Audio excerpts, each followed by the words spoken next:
Welcome back, viewers and subscribers. It's your host, Star Flames, and we're back with another Sean Diddy Combs lawsuit update. Let's get into this report because two women, they have filed a lawsuit against Sean Diddy Combs.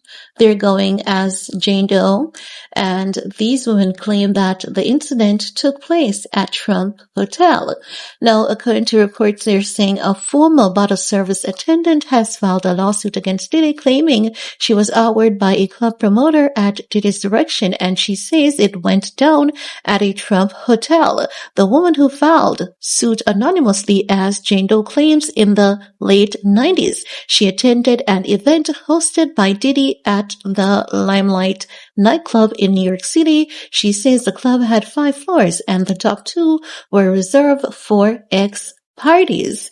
She says nothing happened to her at Limelight, but she and a friend made their way to the Trump Hotel in Midtown. She claimed she never wanted to go, but Combs made it clear that they did not have a choice, which is madness in my opinion, because you do have a choice. If you're leaving from Limelight, ditch him, ditch the job, and go home. But let's continue. Now they're saying the woman says she and her friend were taken to a penthouse suite along with Combs and several other men. She claims they were held hostage in the room, drugged, and forced to participate in Group X. Among other things, she says Combs directed a club promoter to outward her while he watched. A second lawsuit was just filed by another woman, also a Jane Doe, claiming she was sexually assaulted twice, first by Diddy and then by others at his command. It appears this is the friend of the first woman who filed suit today,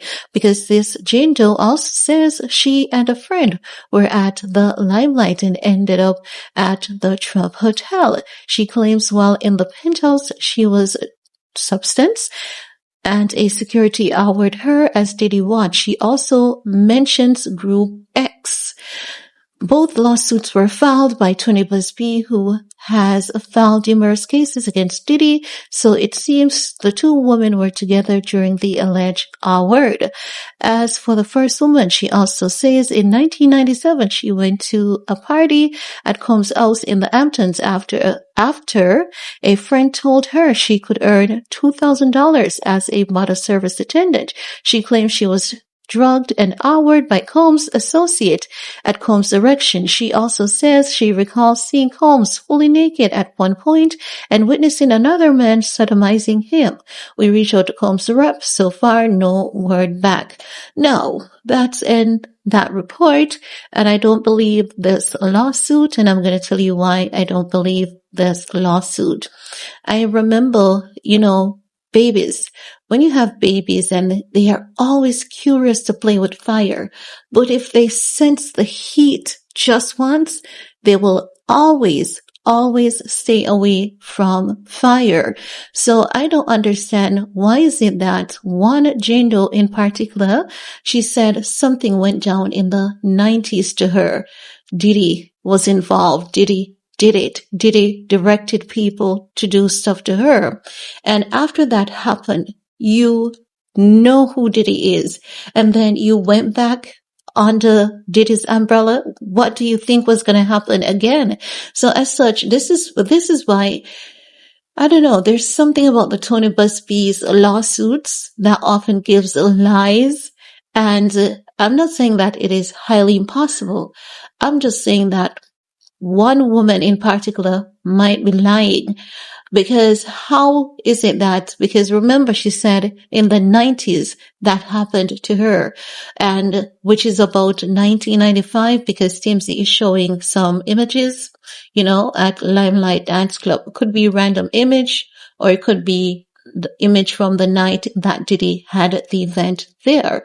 But I'm just saying, if something happened to you under Diddy's umbrella in 1995, it's not as though it was proven that Diddy wasn't involved, he didn't orchestrate it. Something horrific happened to you under Diddy's umbrella in 1995, and then you went back under Diddy's umbrella in 1997. Are you sick? Are you twisted? What do you think was going to happen? What did you expect was going to happen?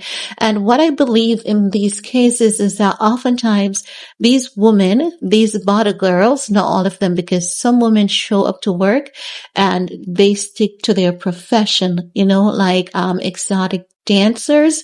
Some of them go into prostitution, but some of them would never. They go to work, they dance, they get their money, and they go home.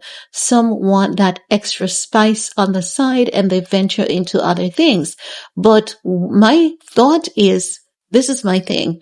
If something happened to you by Diddy in 1995, why the heck would you go back under Diddy's umbrella? And why would you allow someone to tell you in 1995 or 1997, you go to work at a club as a bottle service girl, and why would you let someone convince you that you have no choice but to leave a public space where you could get some help and go to a private space?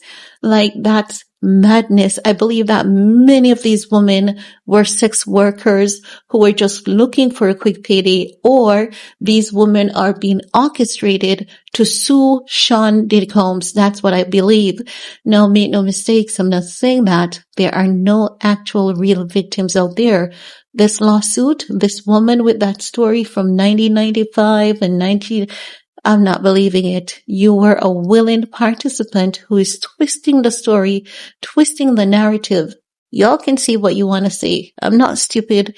I wasn't born yesterday. Anyone with a functioning brain and with common sense knows that if something happened to you by the hand of someone in 1995 and you see that person in 1997, you're going to run like hell. You're not going to go back under their umbrella. And that is so you know that something is wrong with many of these lawsuits. Not adding up, not factual. You see the inconsistency, see allegations that are not making sense. Well, that's all I have to say about that for this video. Let me know your thoughts. Thumbs up, subscribe, and see you guys in the comment section. Peace.